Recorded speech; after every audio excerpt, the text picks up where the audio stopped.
Isaac Newton era aquele que todos queriam ser, tanto na área da matemática, da física, da química, das línguas.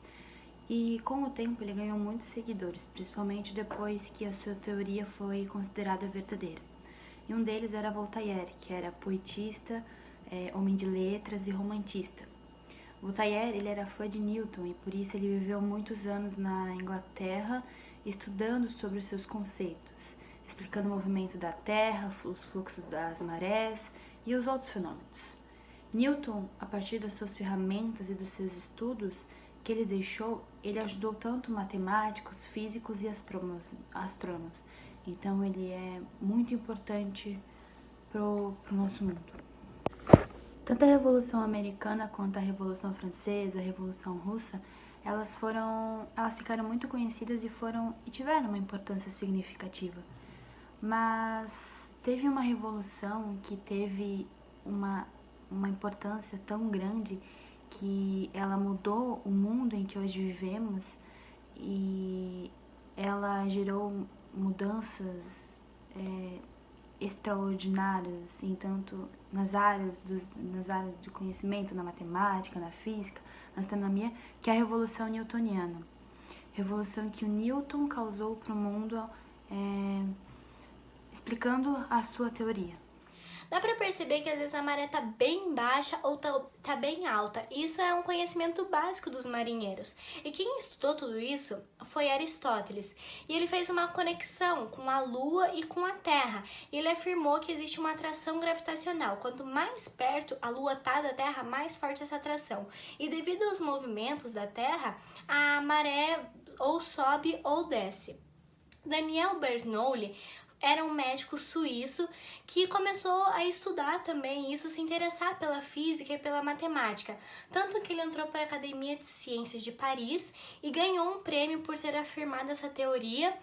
E depois ele dividiu o prêmio com todo mundo que ajudou ele a estudar, mas logo depois eles começaram a fazer mais pesquisas sobre navios, barcos e marés. E uma dessas pesquisas também foi para saber se a Terra era plana ou redonda. No começo de tudo, Newton achava que a Terra era completamente plana, só que era meio impossível isso. Eles achavam, tinham umas teorias que discordavam disso. E logo depois eles chegaram a um consenso que a Terra era arredondada, porém achatada em cima, nos seus polos. Newton também insinuou que a Terra podia ter mais de 6.000 anos. Quando a obra de Newton estava sendo debatida pelos franceses em 1730, muitos cientistas se recusaram a acreditar que a Terra tinha uma forma perfeita. Assim, o rei da França encomendou 2 expedições, uma para a Lapônia, que ficava no Círculo Ártico, e outra para o Peru, que ficava no Equador. Isso foi um modo muito econômico de testar essa expedição, e essas expedições mediram o comprimento exato da latitude, do grau de latitude entre esses 2 locais. Latitude é uma medida do eixo norte-sul da Terra, e no Equador tem 0 graus, no Polo Norte tem mais 90 e no Polo Sul tem menos 90 graus.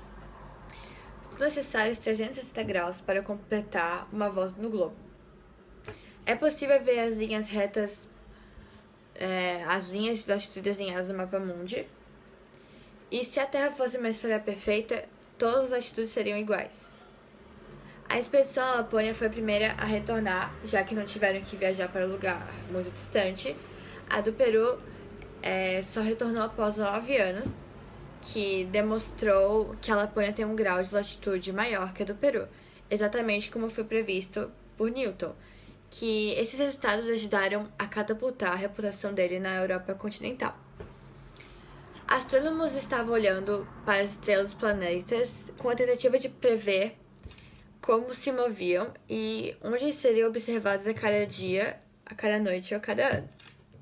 E os astrônomos pudessem ver mais além do espaço, e com isso eles conseguiram descobrir outras galáxias.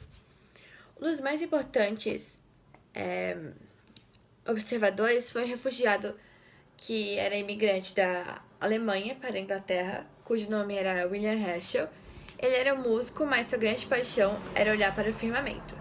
Uma noite, em 1171, ele estava olhando para o céu quando ele percebeu o objeto. No começo, ele pensou que era um cometa, mas depois ele descobriu que era na verdade o planeta.